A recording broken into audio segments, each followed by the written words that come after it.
চতুর্দিকে ফিতনার যে ভয়াবহ অন্ধকার, যে ফিতনা আমরা হারিয়ে যাচ্ছি, যে ফিতনা আমাদের অস্তিত্ব বিলীন হওয়া উপক্রম, ঠিক এরকম সময়ে যদি আমরা ঈমানের উপর অটল থাকতে পারি, তার বৈশিষ্ট্যটা কি, তার লাভটা কি? সুবহানাল্লাহ। তিরমিজি বর্ণিত আরেকটি হাদিসে নবী করিম সাল্লাল্লাহু আলাইহি ওয়াসাল্লাম বলেছেন, এমন একটা সময় আসবে যখন ঈমানের উপরে অটল থাকাটা জ্বলন্ত কয়লা, আগুনের কয়লা হাতে রাখার চাইতে কঠিন হবে বা হাতে রাখার মতো হবে। নবীজি বলেছেন, সেই সময় সবর করাটা, ঈমানের উপরে টিকে থাকাটা, সমাজের সবাই একটা স্রোতে দৌড়ায়, তার বিপরীতে দৌড়ানো সহজ বিষয় নয়। কিন্তু এই কাজটা যারা করতে পারবে, নবীজি বলেছেন তাদের কাজটা কষ্টসাধ্য এতটাই যে জ্বলন্ত আগুনের কয়লা হাতে রাখার চাইতেও বা রাখার মতো কষ্টের, কিন্তু এর বিনিময়টা আবার সেরকম ঈর্ষণীয়।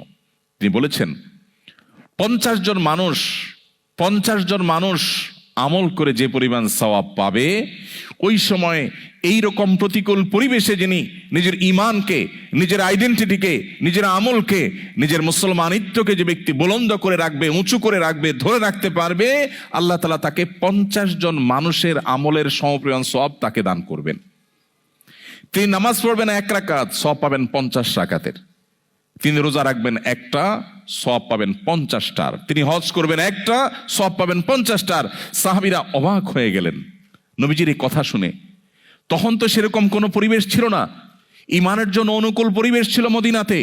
নবী করিম সাল্লাল্লাহু আলাইহি ওয়াসাল্লামের এই কথা শুনে তারা জিজ্ঞাসা করলেন, হে আল্লাহর রাসূল, আপনি যে বলছেন তখনকার মানুষেরা প্রতিকূল পরিবেশে ঈমানের উপরে টিকে থাকতে পারলে একজনে 50 জনের সওয়াব পাবে, সেই 50 জন কি আমাদের 50 জন নাকি তাদের সময়ের 50 জন?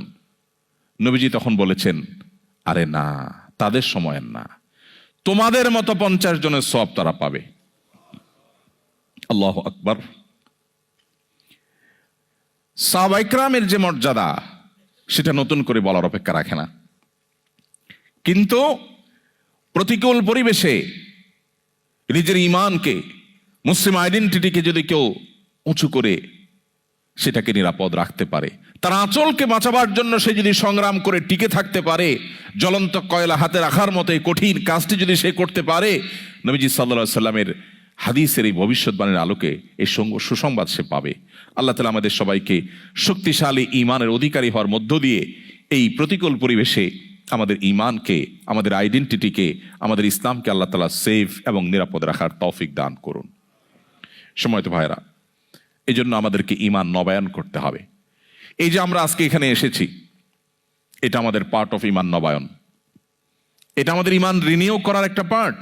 আমরা ঈমান নিয়ে আলোচনা করছি। সাহাবায়ে কেরাম রিদওয়ানুল্লাহি আজমাইন তারা বলতেন, ইজলিস বিনা নুমিনু সাআতান, আসো একটু বসো, একটু ঈমান নিয়ে কথা বলি। আজ আমরা কত গল্প, কত আড্ডা দিই, কত মজলিস আমাদের হয়, কিন্তু আমরা ঈমান নিয়ে কথা বলি না।